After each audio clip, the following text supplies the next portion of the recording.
তো বন্ধুরা আজকের আমি একটা নতুন রেসিপি নিয়ে আপনাদের কাছে হাজির হয়েছি।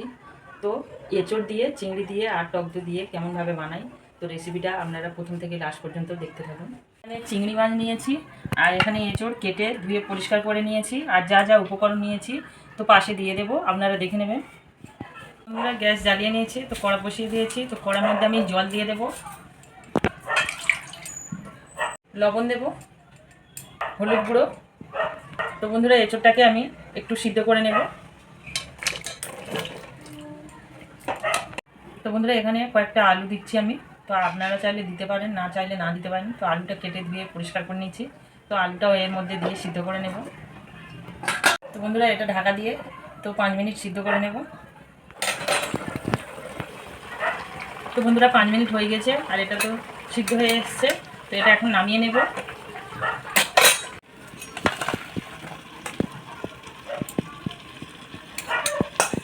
তো গরম হয়ে গেছে, কড়ায় তেল দিয়ে দেব, সর্ষের তেল। পরে তেল তো গরম হয়ে গেছে, তো প্রথমে এই আলুগুলো একটু ভেজে নেব।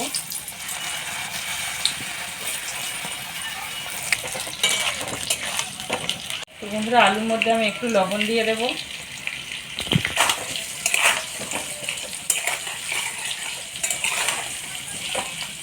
তো বন্ধুরা আলুগুলো তো ভাজা ভাজা হয়ে গিয়েছে, তো এখন এর মধ্যে এঁচড়গুলো দিয়ে দেবো।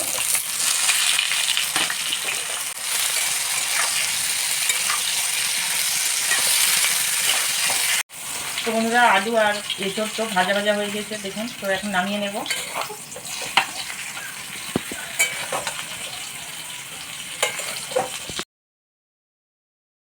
তো বন্ধুরা এখানে আমি চিংড়ি মাছ নিয়েছি, তো এই চিংড়ি মাছগুলো মশলা মাখিয়ে নেব।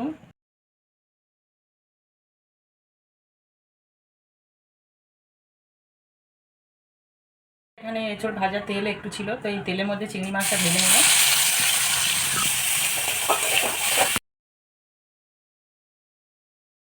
করে নিয়েছি, এখন তুলে নেব।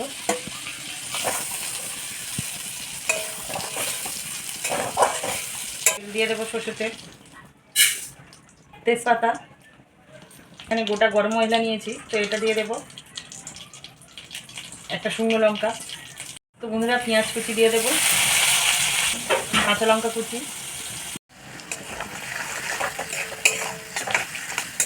তো বন্ধুরা এটা একটু ভাজা করে নেব, তো একটু লাল করে ভেজে নিয়েছি।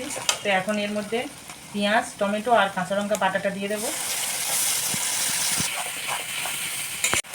তো বন্ধুরা মশলাটা ভালো করে কষে নেব।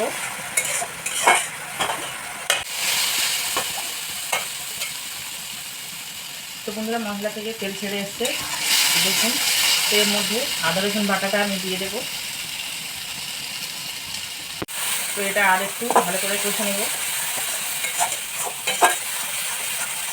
বন্ধুরা দেখুন মশলা থেকে তেল ছেড়ে এসছে, তো এখন এর মধ্যে আমি লঙ্কার গুঁড়ো তো 1 চামচ, হলুদের গুঁড়ো 1 চামচ দিয়ে দেবো। তো বন্ধুরা এই মশলাটা ভালো করে কষে নেব। লবণ দিয়ে দেবো 1 চামচ। তো বন্ধুরা মশলাটা একদম কষে নিয়েছি, তো এখন এর মধ্যে একটু জল দিয়ে দেবো।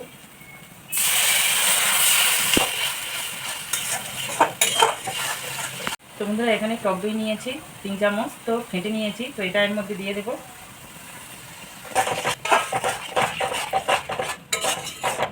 তো বন্ধুরা 5 মিনিট এটা ঢাকা দিয়ে দেবো। তো বন্ধুরা দেখুন মশলাটা থেকে একদম তেল ছেড়ে এসছে, তো এখন এর মধ্যে আমি এঁচড় আর আলু দিয়ে দেবো।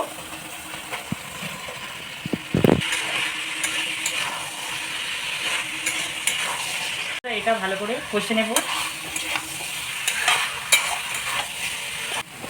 তো বন্ধুরা এটা ভালো করে কষে নিয়েছি, জল দিয়ে দেবো।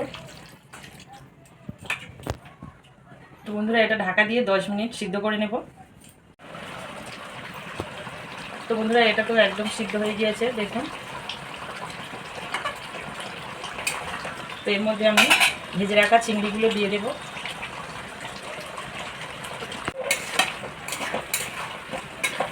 তো বন্ধুরা আর 5 মিনিট আমি ঢাকা দিয়ে রেখে দেবো। তো বন্ধুরা দেখুন কতটা তেল ছেড়ে এসছে, তো এখন নামিয়ে নেব, এটা হয়ে গিয়েছে।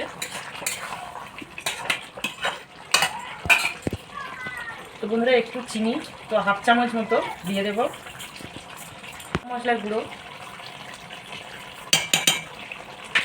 তো বন্ধুরা এটা নেড়ে আর নামিয়ে নেব।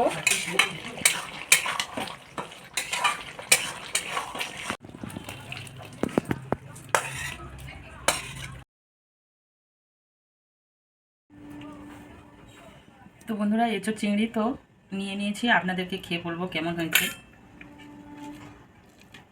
তো বন্ধুরা দেখুন এঁচোড়টা কতটা সিদ্ধ হয়েছে।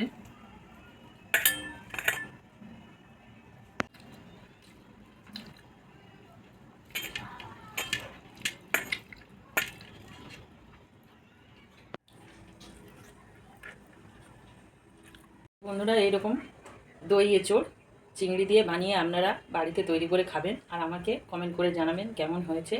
তো বন্ধুরা এটা তো ভালো লেগেছে, তো আপনারা খাবেন আর আমাকে কমেন্ট করে জানাবেন কেমন হয়েছে। তো বন্ধুরা সবাই ভালো থাকবেন, সুস্থ থাকবেন, আর এখানে শেষ করছি। আর আমার চ্যানেলটিকে সাবস্ক্রাইব করবেন, অনেক লাইক ও শেয়ার করবেন। তো নমস্কার বন্ধুরা।